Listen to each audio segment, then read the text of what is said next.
Why is the vagus nerve so important in play therapy?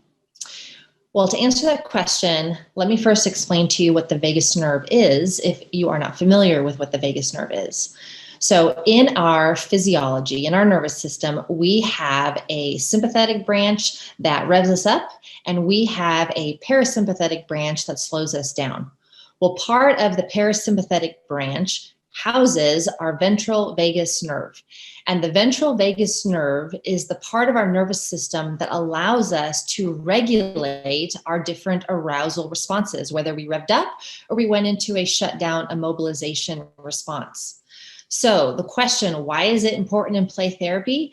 Because if we don't know about the vagus nerve, if we don't know how to access our vagus nerve in the midst of a play therapy session, we really miss our own ability to self-regulate during the heightened activation that naturally arises during the play.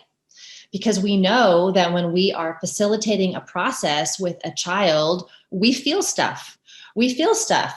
We start to feel maybe anxious, or we feel overwhelmed, or we feel confused, or we feel sad. And we feel stuff because we're in relationship with the child who is also feeling stuff and who also has an activated nervous system.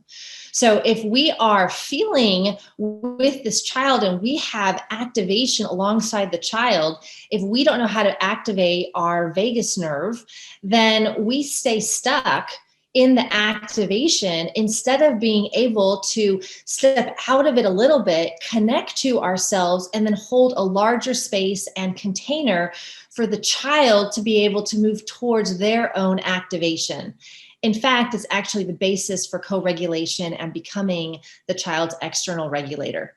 So if you don't know about the vagus nerve, if what you are hearing right now sounds interesting to you, I highly encourage you to go explore, study, check out what it takes for you to activate your vagus nerve, because it's a crucial part of being an extraordinary play therapist.